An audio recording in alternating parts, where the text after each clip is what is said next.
Bueno, ¿cómo les va? Hoy vamos a ver la clase de piel o tejido tegumentario, a continuación de los tejidos que justamente estuvimos viendo en las clases anteriores. Recordemos los tipos de tejidos que vimos, que son el epitelial, el conectivo, el muscular y el nervioso. En esta oportunidad, para ver la piel, nos van a interesar dos tipos de tejidos en los que incluimos el epitelial, tanto el de revestimiento como glandular y sensorial también, a pesar de que no lo vamos a ver profundamente en esta clase, sino que lo vamos a analizar en otra más adelante, pero también tiene que ver con el sentido del tacto, por ejemplo. El conectivo, en el caso de la piel, es importante el tejido conjuntivo y el tejido adiposo, ¿sí? Así que en estos dos nos vamos a centrar en esta clase. Para repasar un poquito lo que estuvimos viendo en tejido epitelial, recordemos que es un tejido que justamente forma los epitelios, tiene una disposición en forma continua de células que están muy unidas entre sí, muy cercanas, que deja pocos espacios entre ellas y que sirve justamente para recubrir superficies, tanto exteriores como tapizar eh, órganos internos, ¿sí? El origen embriológico de este tipo de tejido es el ectodermo. Forman láminas que son continuas en capas que pueden ser únicas cuando son epitelios simples o pueden formar varias capas entre sí a lo que llamamos epitelio estratificado, que justamente el caso de la piel es epitelio estratificado, son varias capas de este tipo de células. Siempre los tejidos epiteliales están apoyados, adheridos a un tipo de tejido conjuntivo que se llama membrana basal. Recordemos que el tejido epitelial no contiene vasos sanguíneos, por lo tanto se denominan avasculares y van a estar nutridos a través de la difusión entre las células. Este tipo de tejido sí tiene la capacidad de formarse continuamente, hay una renovación permanente de este tipo de tejido. La membrana basal, recordemos que era un tipo de, una capa de célula de matriz extracelular que tiene un espesor variable y que siempre va a estar como en la base de estos tejidos epiteliales. Esta membrana basal, perdón, esta matriz extracelular va a tener alto contenido de fibras, tanto reticulares como de colágeno y otras glicoproteínas. Recordemos también que las células se podían clasificar de acuerdo a su forma, en planas, cúbicas, columnares o de transición, de acuerdo a la morfología. Es decir, las planas son aquellas que tienen una altura que es más ancha, digamos, que alta. Esta es típica de los epitelios, son los epitelios escamosos o planos. También pueden presentar una forma cuboidal o en columna, cuando son los epitelios columnales o cilíndricos, y las células de transición son las que van cambiando de forma, ¿sí? Además, de acuerdo al número de capas que forman, pueden ser simples o estratificados. Simples dijimos recién que se trata de aquellos tejidos que están formados por una sola capa de células, mientras que estratificado cuando tienen varias capas de células. Bueno, habiendo hecho este repaso, ahora sí vamos a ver la piel y anexos. Dentro de los anexos consideramos al pelo, a las uñas y a las glándulas subcutáneas. Bien, podemos decir que la piel es uno de los órganos más grandes del organismo. Tiene una superficie de alrededor de 2 metros cuadrados en una persona adulta y representa alrededor del 16% del peso corporal de una persona adulta. Si nosotros pudiéramos pesar toda la piel de un individuo adulto, está alrededor de los 5 kilos. La palabra tegumento, que también podemos utilizarla para representar al tejido tegumentario piel, proviene del latín eh, tegumento y que significa cubrir. Entonces, esa es una de las funciones justamente que tiene la piel, cubrir, proteger.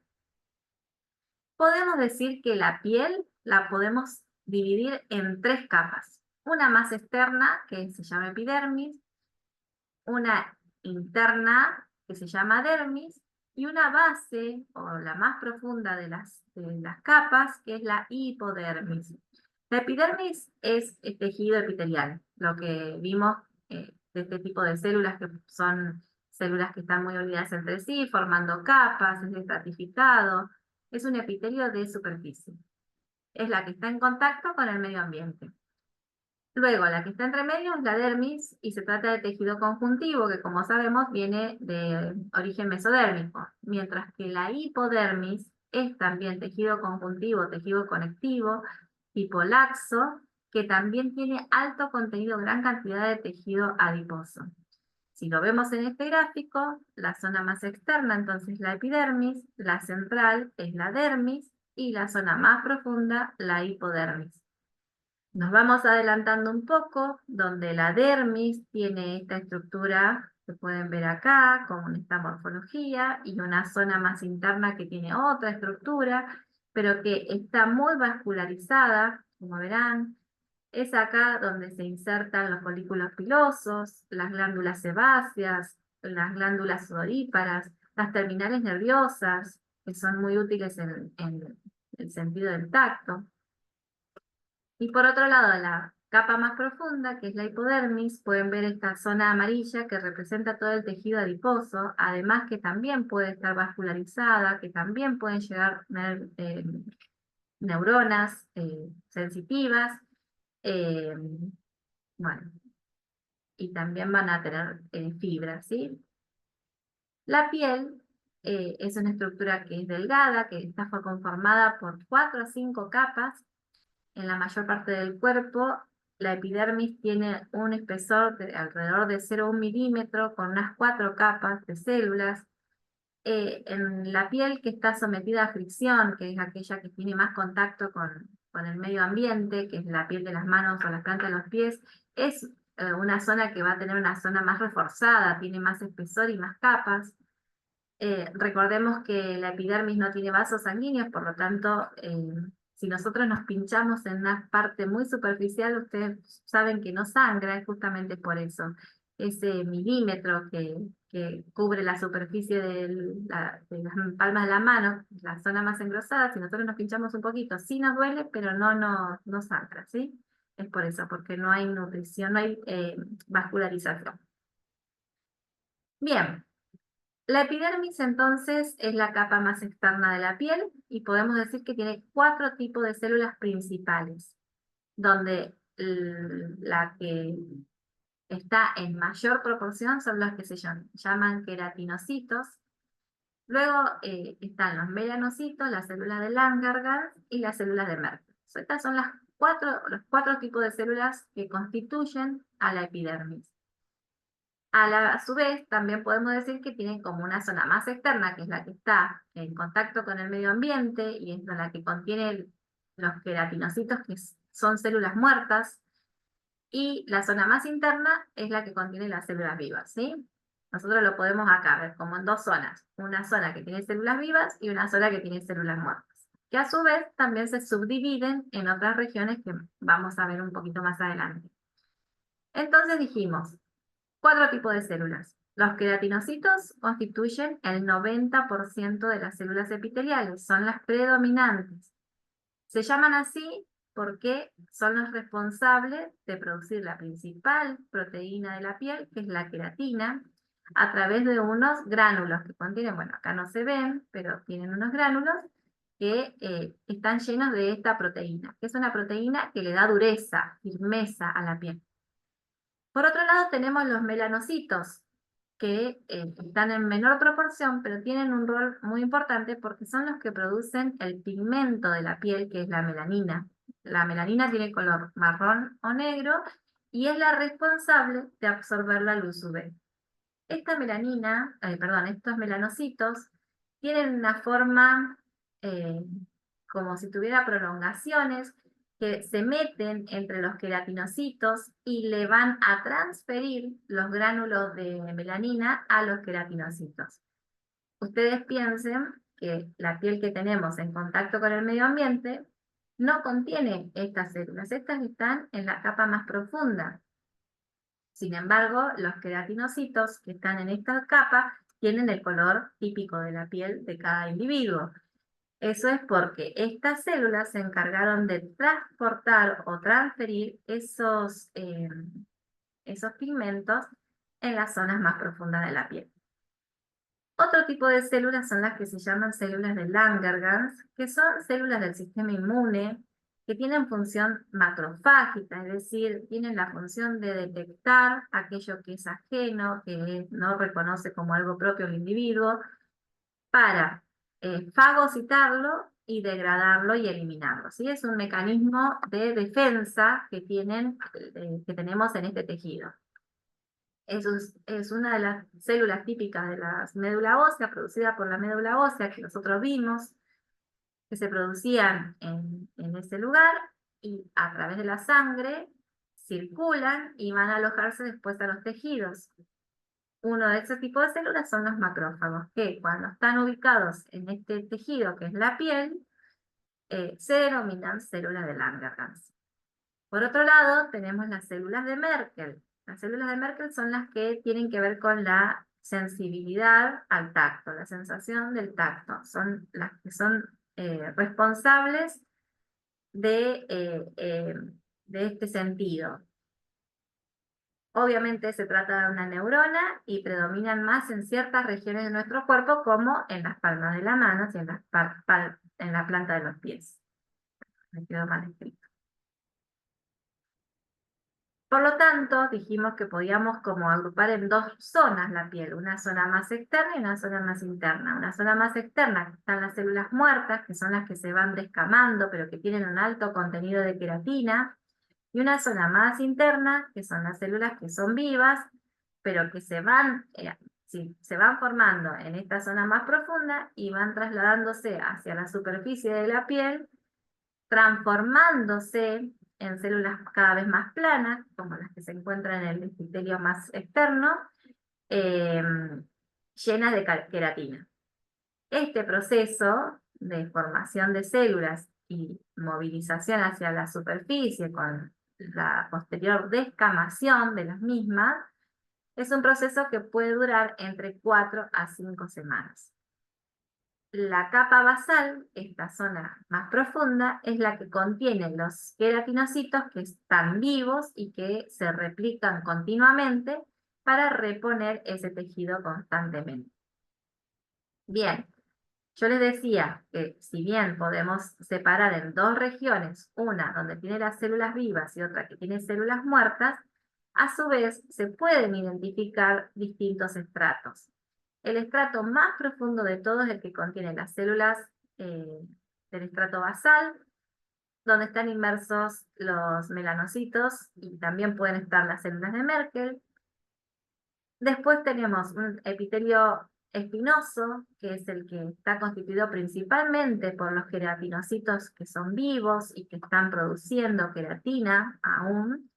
Luego tenemos el estrato granuloso, que acá es donde empiezan a transformarse la transición entre células vivas y muertas. Luego un estrato lúcido o translúcido, que no están todos los tejidos, son pocas capas de células. Y el estrato córneo, que es el más externo, el que está más expuesto al ambiente. Entonces, este estrato córneo está constituido por unas 25 a 30 capas de células. ¿Se acuerdan que dijimos que es un epitelio estratificado?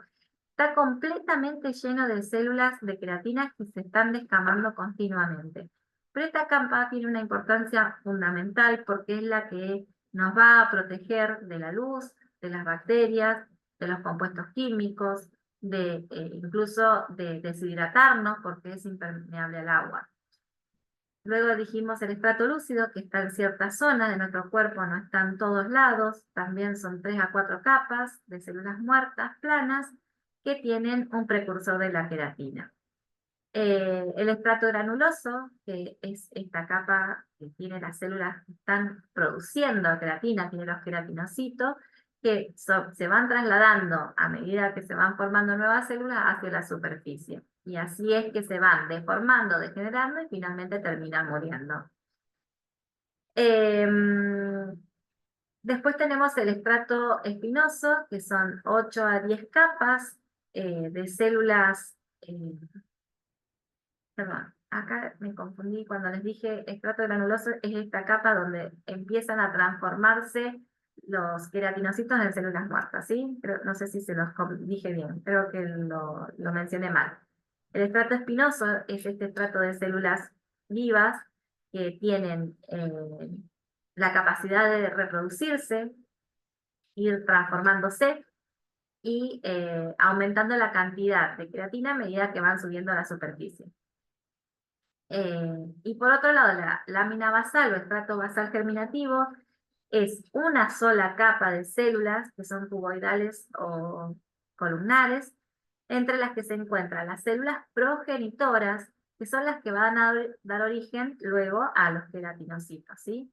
Siempre hay una célula que es la precursora del resto de las células de ese tejido, que es obviamente una célula muy madura, pero que tiene la capacidad de reproducirse, de generar nuevas células, ¿sí?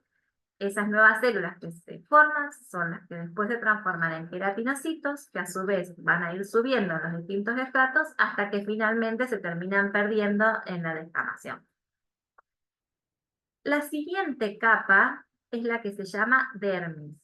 Fíjense que la dermis es una zona más interna que se encuentra por debajo de la epidermis y que acá sí está completamente vascularizada, que tiene terminales nerviosas, que tiene folículos pilosos, que tiene músculo liso, eh, tiene receptores sensoriales. Es una zona muy rica en contenido de distintos tipos de células, además de tener fibras, ¿no? Fibras de colágeno y otro tipo de fibras que le dan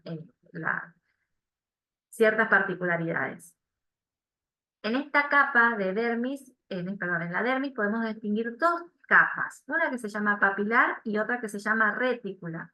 La zona papilar, fíjense que tiene esta forma con estas irregularidades.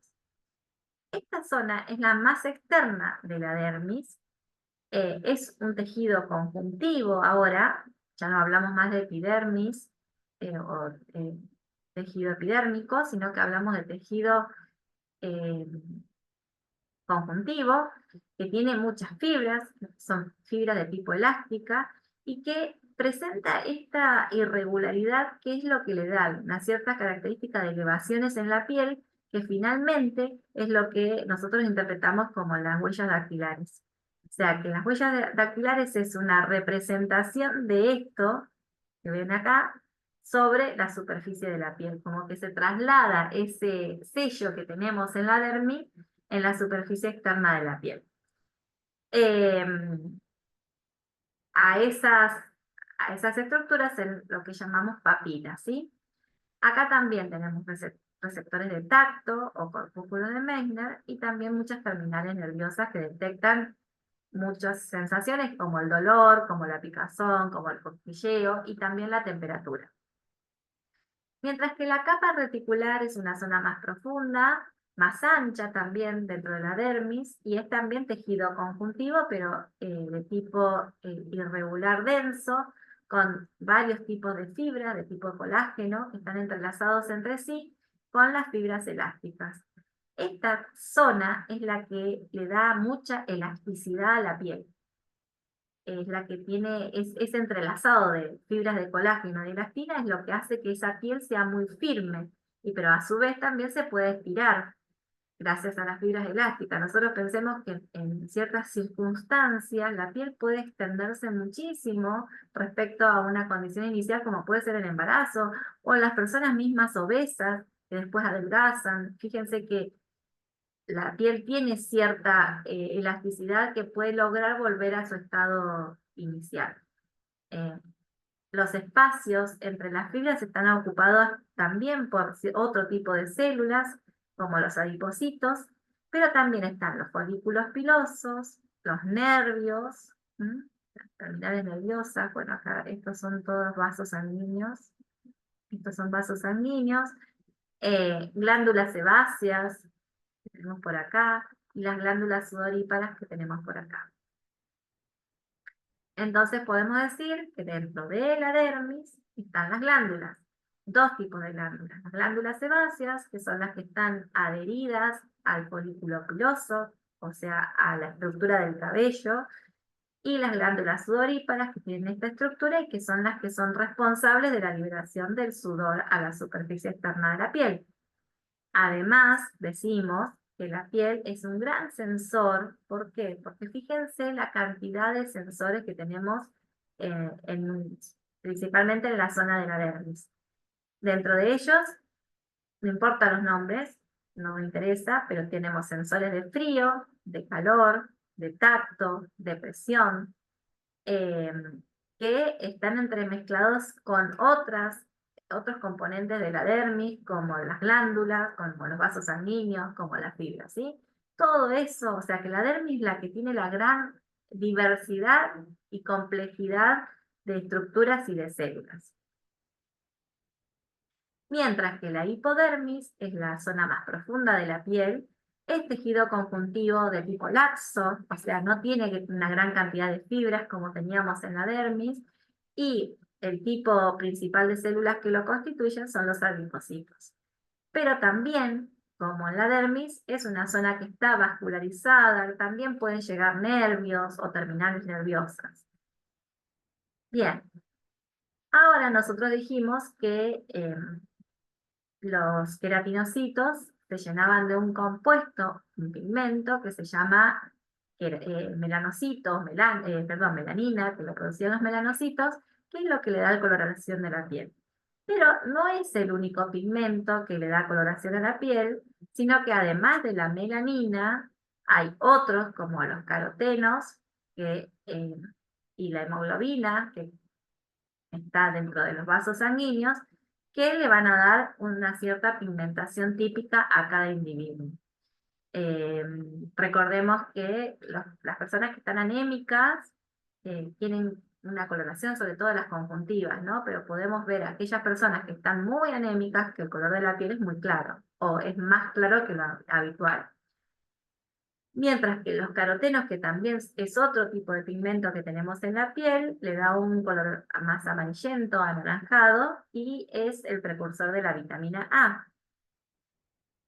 Eh, por otro lado, la luz UV es importante para activar una enzima que se llama tirosinasa, que es la precursora o la promotora de producir melanina a partir de un aminoácido que se llama tirosina. O sea que la luz UV es importante eh, para la formación de ciertos pigmentos de la piel, y además vamos a ver que también es importante para la producción de una vitamina fundamental para el metabolismo fosfocálcico, que es la vitamina D. Existen dos formas de melanina, una que se llama feomelanina, que tiene un color amarillo pálido rojo, y otra que se llama la eumelanina, que es la que es color castaño negro. La piel tiene regiones que pueden tener distintas proporciones de este pigmento. Sabemos que las regiones de los pezones, del pene, perdón, la cara y los miembros y las mucosas son muy distintas entre sí y pueden tener diferentes contenidos de pigmento, siendo mayor en aquellos que son más oscuros, ¿no? Además, puede haber algún aspecto de presentación en forma de parches, de la coloración en la piel, que es lo que se llaman las pecas, ¿sí? Que también pueden aparecer por una cuestión de la edad, que se llama lentigos, no importa el nombre, ¿no? Además, tenemos unas estructuras que pueden tener gran cantidad de melanina, que son los lunares, que en general cuando los lunares tienen ciertas características dentro de lo normal, no son patológicos.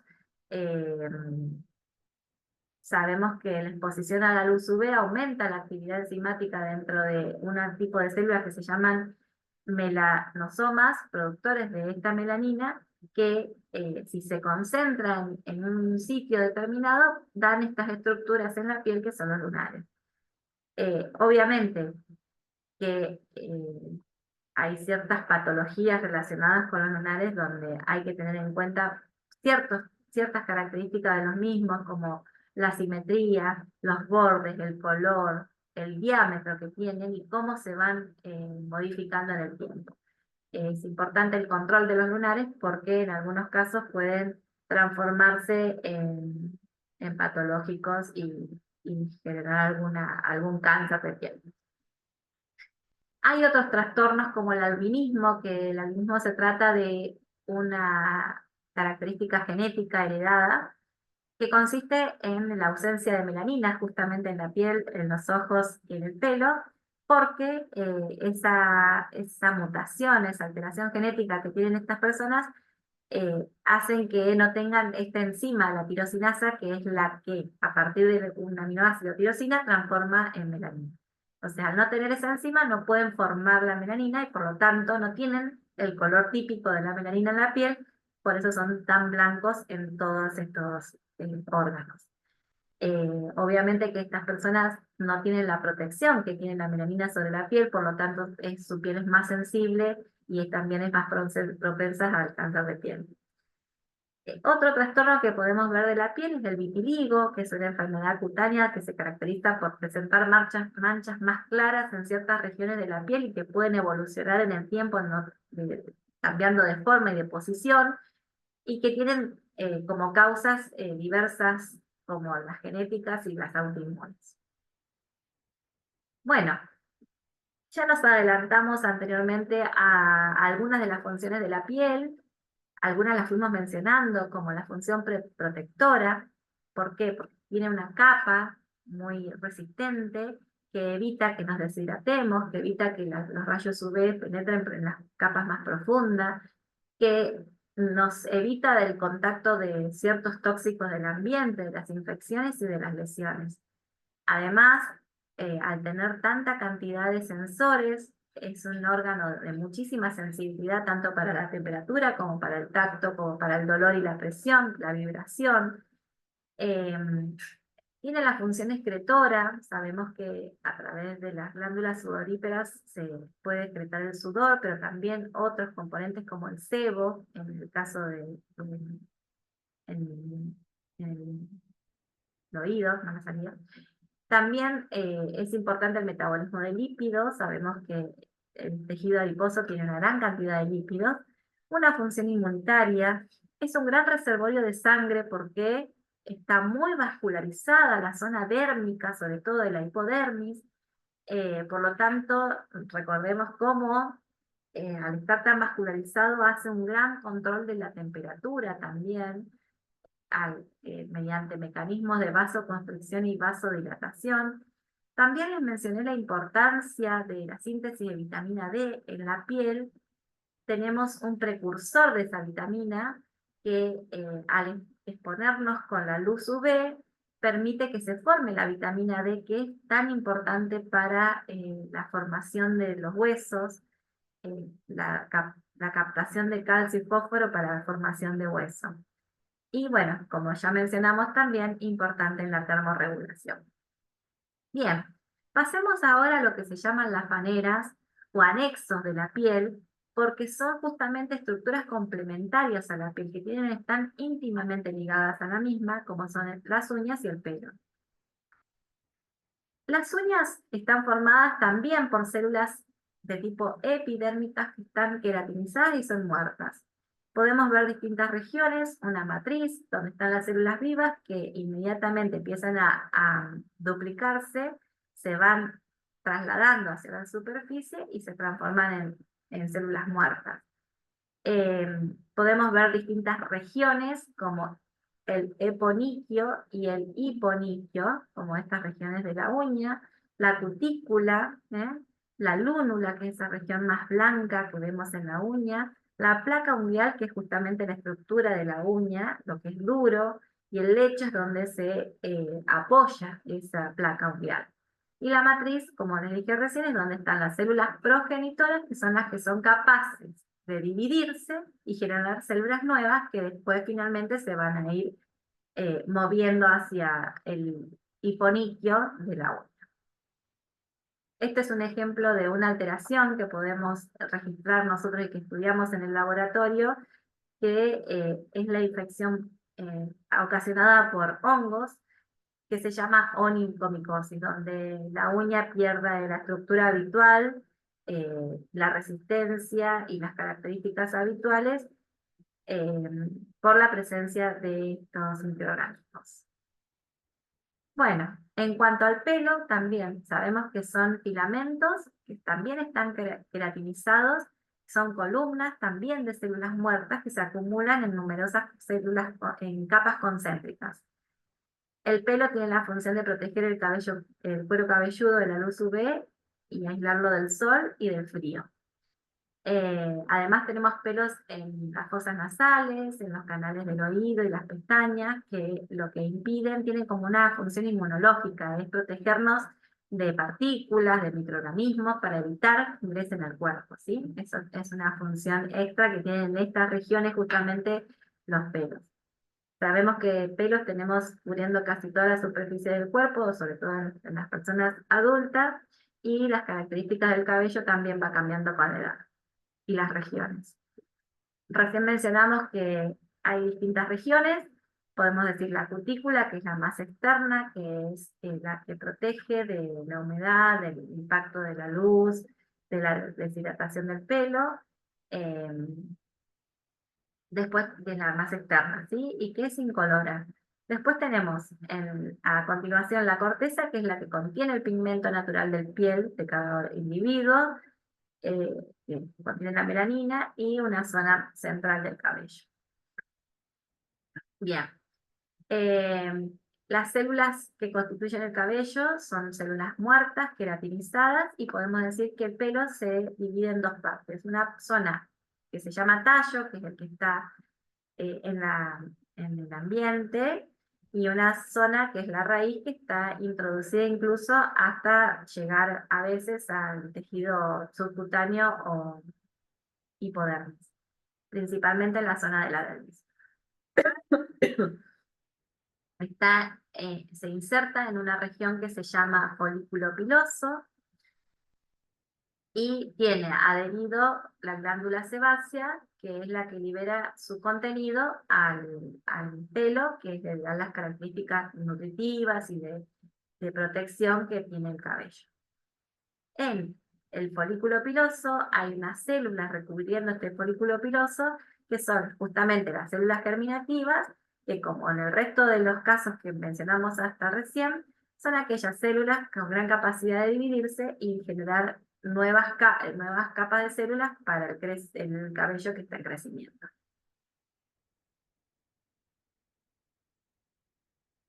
Bien. Bien, lo que hoy les mencionaba, las glándulas que están presentes en la dermis, están las glándulas sebáceas y las glándulas sudoríparas. Las glándulas sebáceas son las que contienen sebo, que tienen la particularidad de tener unos compuestos que son ricos en proteínas y que le dan protección al cabello. Además, actúan como inhibidores del crecimiento de determinadas bacterias porque son ricos en ácidos grasos. Tienen un componente que evita el crecimiento de determinadas bacterias en esa región. Pero el folículo piloso es susceptible a infectarse por la presencia de bacterias que existen en la piel, transformándose en lo que se llama el acné, ¿sí? El acné es un sobrecrecimiento bacteriano que genera inflamación en el folículo piloso y que puede generar este tipo de infecciones. Bien, dijimos de las glándulas, que ya las mencionamos, y me faltó mencionarles dentro de las glándulas que encontramos en la piel, también las glándulas ceruminosas, que son los de la cera del oído, y las glándulas mamarias, que son las productoras de la leche en las madres. Bien. Las glándulas sudoríparas son las que se encuentran en la dermis y que son las que producen el sudor. El sudor es una sustancia, un líquido que está compuesto principalmente por agua, en un 99%, pero también tiene otros componentes como sales, como el hidróxido de sodio, como la urea, como otras vitaminas, aminoácidos, también tiene glucosa, todos estos en bajas cantidades, pero son componentes que forman una solución, que es el sudor. Una persona adulta puede producir alrededor de 0,5, o sea, medio litro de sudor por día, perdón, por hora, pero en una condición más extrema, por ejemplo, haciendo ejercicio o con una temperatura más elevada, o ciertos medicamentos, puede ser que esa producción aumente mucho más, y en estos casos es muy importante la hidratación por la gran pérdida de líquido que se tiene en el cuerpo. Entonces piensen toda la superficie expuesta que nosotros tenemos en el organismo y que toda esa superficie es capaz de liberar el sudor constantemente, por lo tanto la pérdida de agua a través del sudor es muy importante. En aquellas situaciones donde aumenta la producción de sudor, impacta mucho en la hidratación del organismo. ¿Cuáles son las funciones del sudor entonces? Algunas ya las conocemos, que es la de regular la temperatura corporal a través de la evaporación y de esa manera se elimina calor del cuerpo. Además, pensemos que el sudor tiene sales, electrolitos como el sodio o como el fluoruro, que cuando vimos homeostasis, vimos la importancia que tienen estas sales en la regulación de los líquidos en el cuerpo. Por lo tanto, es sumamente importante en el equilibrio hídrico del organismo. La pérdida de estos electrolitos a través del sudor puede impactar negativamente en ciertas situaciones como en ejercicio prolongado en ámbitos donde sea muy caluroso, ¿sí? Algunas alteraciones del sudor, para que vayan reconociendo algunos nombres, es la hiperhidrosis, que es justamente el aumento de la producción del sudor, la bronquihidrosis, que es el mal olor del sudor, y la hipohidrosis o anhidrosis, que es la disminución o la falta de producción de sudor respectivamente. En cuanto al dolor del sudor, tiene que ver con la presencia de ciertas bacterias que tenemos en la piel. Nuestra piel está invadida o habitada, podríamos decir no invadida, habitada, por una gran cantidad de microorganismos, entre ellos bacterias, hongos, ácaros y virus, una gran cantidad y muy diversa, que constituyen lo que es la flora o microbiota de la piel. Esta flora, estas bacterias, virus, etcétera, que tenemos en la piel, podemos decir que tiene una función en realidad protectora de nuestra piel. Es importante que esté porque forman una barrera que impide que se alojen bacterias realmente patógenas en nuestro organismo o que puedan invadir bacterias patógenas, y lo hacen de una forma física e inmunológica. O sea, que nos protege, son bacterias que nos protegen de la invasión de otros microorganismos. Pero nuestra piel también puede verse alterada por ciertas situaciones, como por ejemplo justamente la composición de nuestro sudor. Las bacterias viven de componentes que se liberan a través del sudor, como los aminoácidos o como la glucosa misma. Entonces, si hay alguna alteración en esa composición, puede ser que empiece a predominar más de un tipo de microorganismo que de otro, y eso hace que nos predisponga a la invasión por alguna de estas bacterias y termina generando alguna infección.